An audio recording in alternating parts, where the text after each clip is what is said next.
name is John Myatt. In my time, I've been a teacher, a painter, and an art forger. In 1999, I was jailed for forging over 200 paintings, a crime that rocked the art world, and I paid the price for it. These days, I paint in the style of the great masters and sell them legally as honest fakes. And I've started teaching the tricks of my trade to aspiring artists because all painters can learn by copying others. Today, my three artists will be painting in the style of one of art's greatest and most tortured talents, Van Gogh. Looking a bit clown-like. You've got to get behind this thing. You've got to give me some of that in order to get some of this.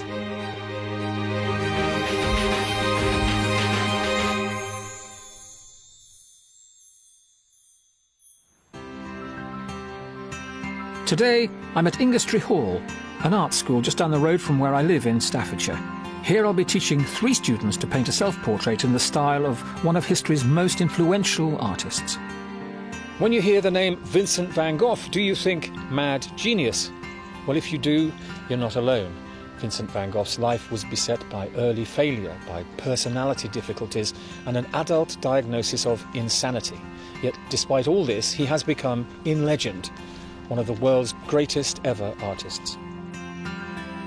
In 1880, aged 27, Van Gogh announced to the world that he would become a professional artist. Inspired by the Impressionists' use of colour, he was determined to take things just one step further. He experimented with even bolder colours and intense, broken brushstrokes. These techniques became the hallmarks of post-Impressionism. And Van Gogh became its undisputed master.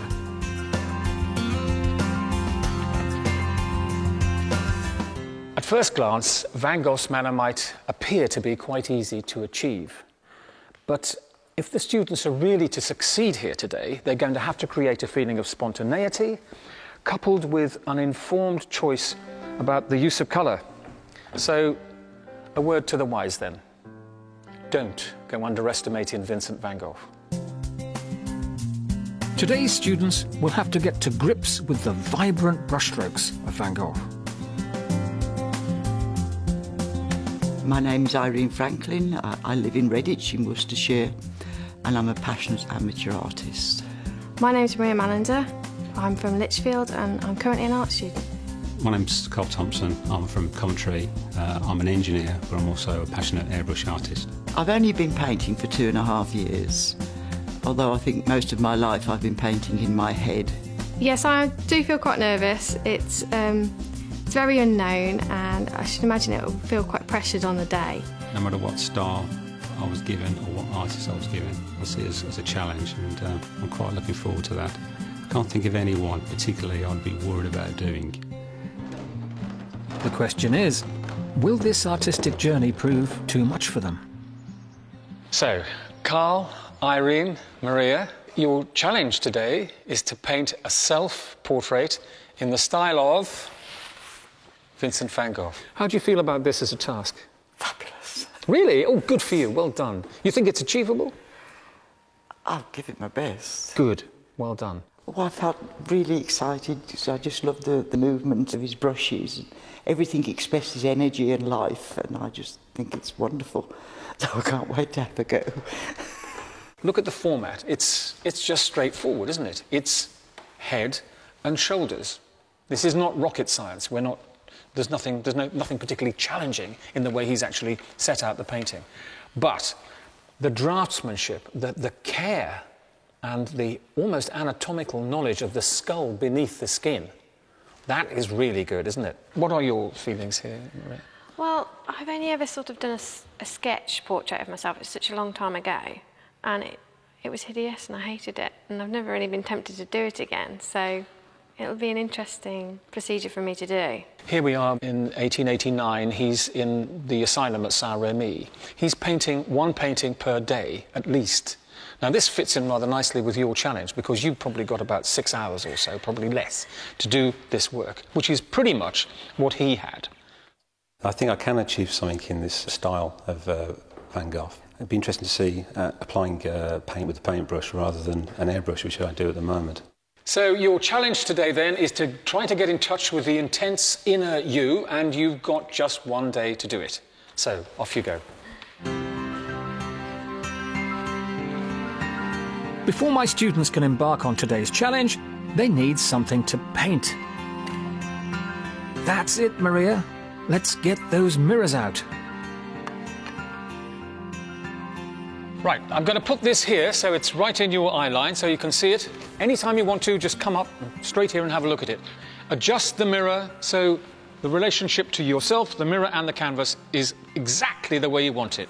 As close as we can to that format, please. Either with your pencils or your brushes, I don't care which one. Let's just rough in the general oval shape of your face and neck and shoulders. Generally speaking, in the face, the eyes come halfway down between the top of the head and the tip of the chin. Keep that in mind if you can. Probably you can see it here. If we split this face in half, we could probably say this distance is that distance again. So that nearly, actually just, I think within possibly looking slightly lower. So let's say that's halfway. That takes us to the tip of the beard there. I won't change. And that takes us to the top of the head, exactly from the pupil of the eye, halfway down. Carl's not hanging about. He's already got stuck in with the paintbrush. Well done, Carl. A brave move. Very good. Happy? I work from photographs. Okay. So it's and I've never sketched with a paint before, so I thought I'd try it. Have a go. You know, it's nothing ventured, nothing gained, as they say. I think the ideal lesson to be learned from working from photographs is if you work from photographs in conjunction with working from life, you really get a great result. But if you work exclusively from photographs, sometimes just this hint of sterility just creeps in somehow. Yes. Just to sharpen the old hand, I think, it might be, you know, just sit down in front of a packet of cornflakes or something and just draw it. Yeah, yeah. But this is a great exercise for you. Yeah, yeah. I think you're doing well here.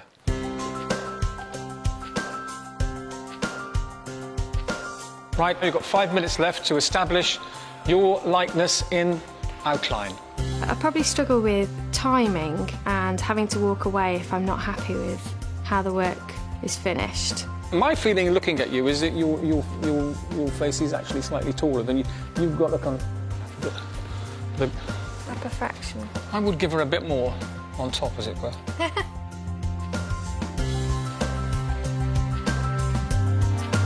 Let's leave them to finish their outlines while I show you a trick I've learnt about restoring brushes. Well, if you've got a brush and you've really fallen in love with it, like I have with this little chap here, but it's seen better days, and you want to restore the point, sometimes it's a good idea to get a bit of kitchen towel, squirt it, get it nice and moist, and leave your brush overnight wrapped up in the kitchen towel like that, nice and tight, nice and tight. And in the morning, when you come down, you'll find the point will be restored. In the end, of course, you can only do this so many times and then you have to give up and get another brush, but it does keep things going for quite a bit longer. There you go. Now, what I'm going to ask you to do now is what I think Vincent would have done himself. I want you to mix a large, and I do mean large, quantity of colour. This is about an inner journey that you're going to undergo using paint as an expressive means to get to the end of the journey. So if you're feeling in a yellow mood today, yellow it is. If you're feeling in a blue mood today, blue it is, red it is, pink it is, whatever colour it is, make that decision now. I presume I'm going to be told, oh, you can't do any more with that, you can't do any more with this, and I'm going to have to stay awake. Are we heading towards chrome yellow here, by the looks of it, which is kind of orange colour? Yes. Well, then we're going to need lots and lots of it, because we're going to put it on thickly, you know, and you're going to charge that brush, and we're going to see every brush mark you make. So we want lots and lots of it. Well, can I suggest we just go for the background in one go now? Are you conscious of a light source anywhere? That's lovely. That's just beautiful, confident stuff. Yes, it's highlighted. So this side of your face is lighter and this side is darker. Now with a very small brush at some point, could you just soften some of these transitions? May I just try and show what I mean? So it might be interesting just to start softening these areas, just go, touch like that, to finding the shadows where they are at their most intense. Here and here around your eye. And then down, it's almost one across the nose, and sort of a bit down here as well. But if you just touch those moments in, where you find it, yeah, with that colour, then we can always darken it. What's going to be our background colour here, Irene? I was going to put the yellow and the orange and... So we're having an orange background, are we? Or a yellowy, orangey, that colour? Yeah. Can we just get it on? Oh, okay. I think the important thing now is to, as quickly as we can, let's get rid of the white canvas. That's the stuff. That's it. We can put the kind of swirling things in later on if we want to, but let's just get rid of that white.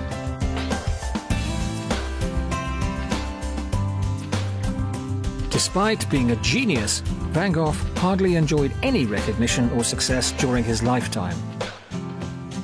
Today, Van Gogh's paintings sell for millions of pounds, but back then he was more or less penniless and entirely dependent on his art dealer brother Theo for funds and indeed for rescuing him from one scrape after another. His family had turned their backs on him, really because he set up house with a Dutch prostitute and her 5-year-old son.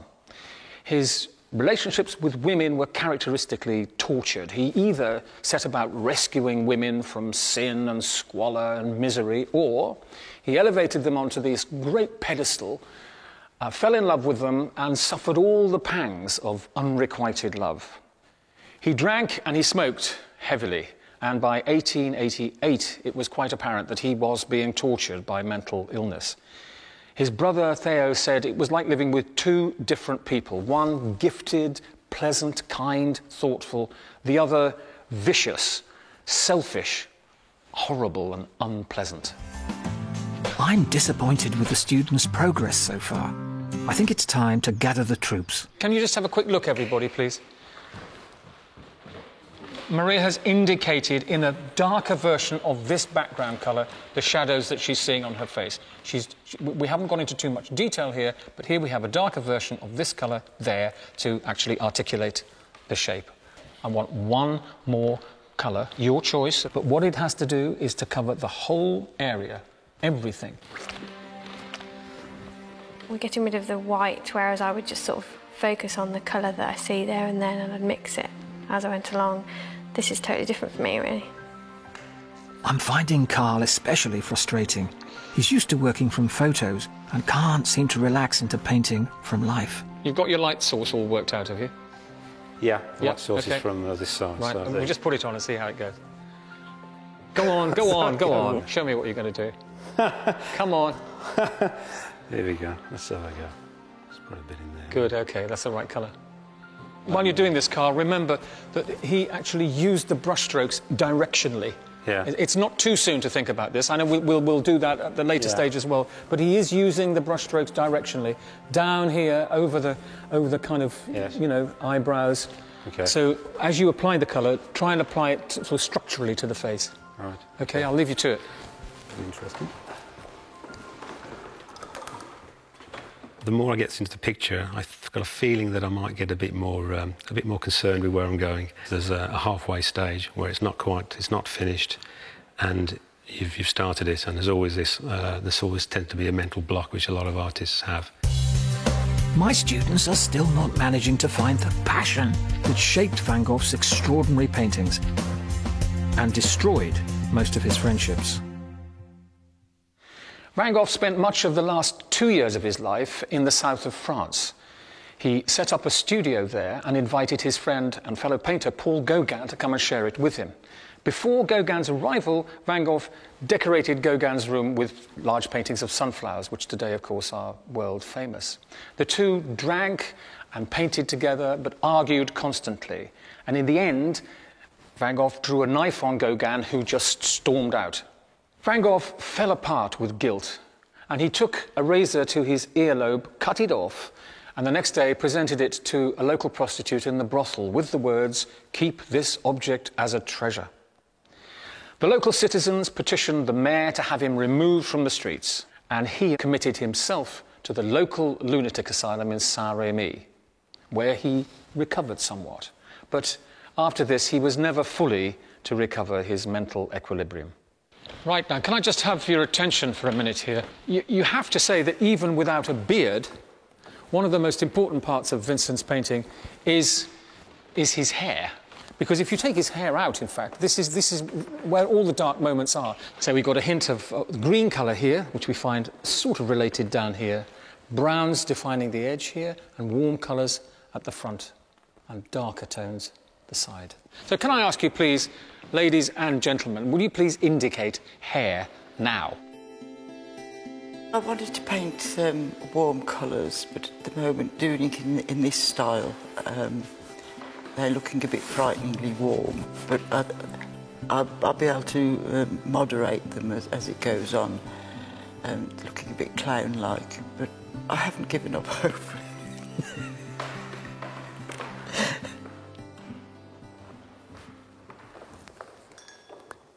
I think, Carl, just a tiny bit more intensity in the actual way the paint leaves the brush. Yeah. I just want to see, it's a bit early to talk about agitation, but I would like to see a sort of sense of, you know, just getting in there and doing it. Right. And, see it, make a decision, do it. If we're trying to think like him, then we'll have to try and think of a kind of an emotional state, and we'll have to think of some urgency as that paint leaves that and goes on to that. Right. And I'm not quite seeing that yet. Okay.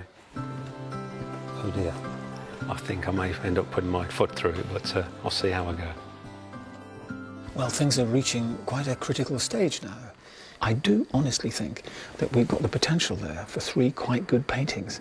If I could take the paintbrush out of their hands and actually do it for them, which completely defeats the exercise, I would do. I've got to persuade them to do it, and it's that is frustrating me at this point. But I think in Maria's case, she's taken a giant step in the last 10 minutes. In Irene's case, I need to pull her back a bit. In Carl's case, I think we have got so much control going on that it's really, you know, boot up the arse time, and he's really got to loosen up and express himself. I don't know what words to use to actually get him to do it.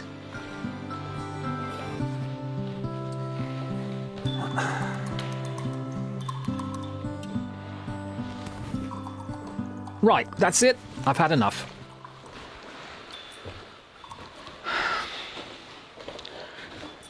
Right, ladies and gentlemen, I'm going to have to give you a bit of a talking to now.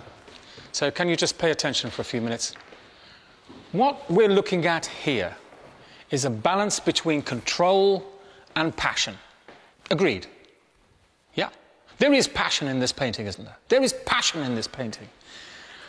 And there's passion in the way that the paint is applied, and there's control in the way that it's drawn. Now, Carl, you've got the control, but we've still got white ears and white eyes. We're on the homeward stretch. Why the hell can't you cover the canvas up for me? Do you see, I'm getting passionate, but I have to control my passion because I want you to do what I want you to do. It's no good me coming up and beating you up.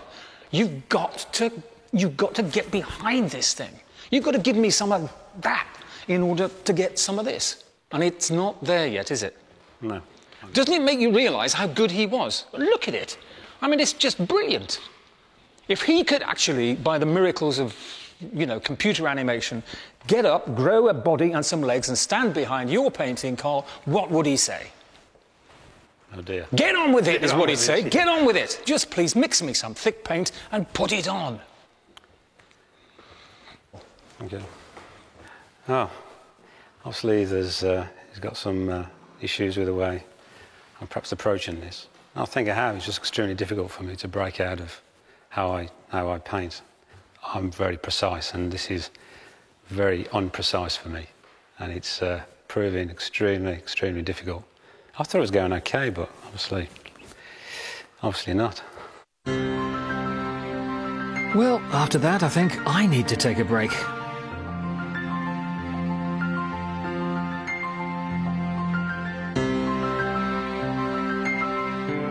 Nowadays, I love painting at home, but when I was forging, things were quite different.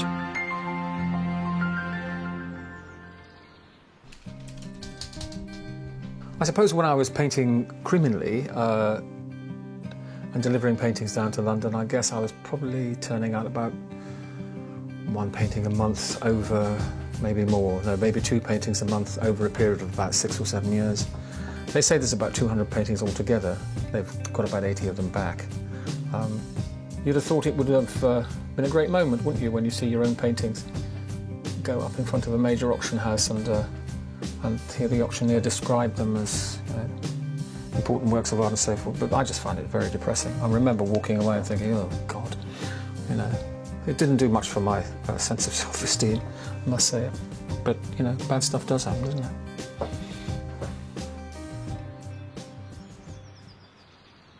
Well, I've given the students my advice loud and clear. I'm just hoping they've taken it on board. It's after John's statements I decided to be a bit more bolder, try and inject a bit of passion. Well, Maria rather, it's changed a bit since last time. I think there's a unity coming. It's actually this that's helping to unify the whole surface for you. Yeah. And I think if you can just keep that in mind as you head down towards the finishing post, 10 minutes away, then Okay. we'll have a result. Jolly good. I always feel when I've started on a painting, I know what I'm going to do and I start applying colour and I'm thinking, you've lost. And then it starts to come back home again. Hopefully.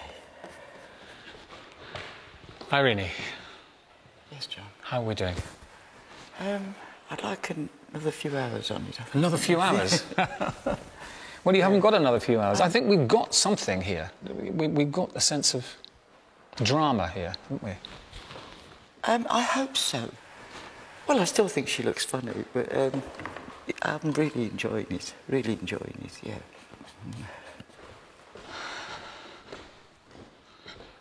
Well, Carl, did I give you a fright? I've had worse.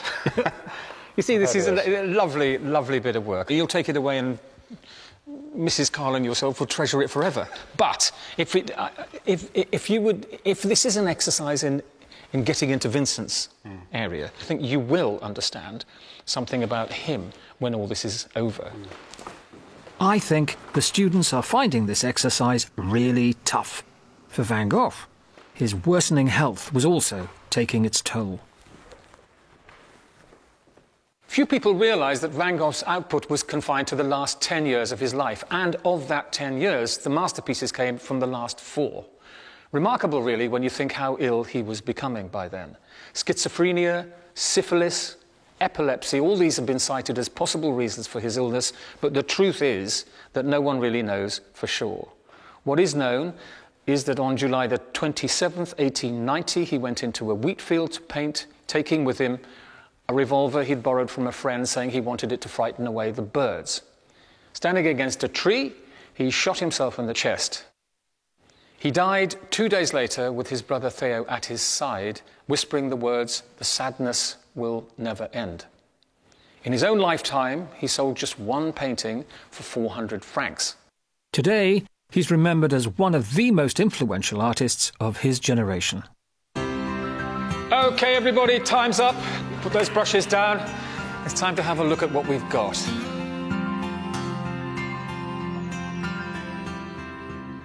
Right, Carl, the moment I know you've been waiting for, your painting in all its glory. Here we go. Now, what do you think? I'm pleased in the fact that I've been able to do a reasonably good sketch of myself, which is it's one of the first times I've ever tried to do that from life. I mean, if a portrait has a function, or a self-portrait has a function, it is actually to look something like the person who is looking into the mirror. That does that job. So you've got evidence of good draftsmanship, you've got evidence of good control, the composition is very sound. Does it look like a Van Gogh? No. It was just a question of that sense of just, you know, please, Carl, just get the engine going and let's just get going. It didn't happen quick enough for us. I think that's what I found. It's the fine line between being free and in control. And I was frightened to go out of control. I appreciate what he was saying, although why he picked me out as some special case, I don't know. Perhaps it was just a bad day for him, but I took his comments on board and I thought I acted against those. Well, Maria, so what do you think about the work you've done today? I feel a little frustrated. I would have liked at least another hour on it. I was just getting there. I was just getting into the passionate essence of it that you've been talking to us about today. It's got all the signs of a painting that is actually within sight of the finishing line, but just needs a little bit further to go. We've found, you know, the colours are resonating across the canvas surface. This energy at the back somehow or other does seem to focus the eye here on the face. This is a good likeness of you, I think. Perhaps looking a tiny bit more serious. Pensive is good. Anyway, what a result, and well done. I've surprised myself really, because I didn't think I'd want to do a self-portrait. It's a bit of a horrendous concept to start with, but I feel that it's gone well. So, Irene, the moment of truth, your painting in its frame. Here we go. What do you think? I don't think it's very Van Gogh.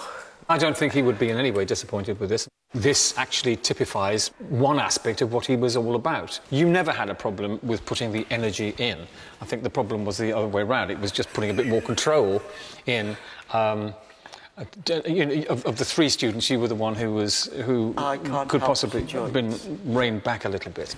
And you did. You had a lot of fun here. You've got an overall tonality. You've got the musical rhythm of the thing going on between this green, this yellow and this red. And there's just a few blue moments still remaining, which actually help as well. So I think, you know, there's a real understanding of what he was trying to achieve here.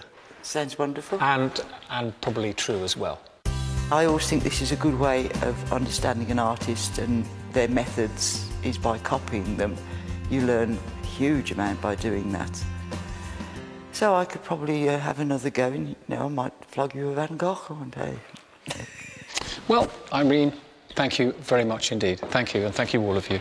Wonderful day's work. Super. Thank you very much. Today, my three students have been asked to use colour to express their inner selves. Personally, I think all three paintings are slightly wide of the mark. It's always the case with Van Gogh that there's this balance between passion, urgency and control. Passion and control. This is what I find when I paint in this style. Now, if any or all of the three students have come anywhere near this feeling, this balance, then for me personally, it has to be mission accomplished. In my mind, Irene got closest to the essence of Van Gogh, but whether she produced the best painting, well, that's a different matter. That's for you to decide.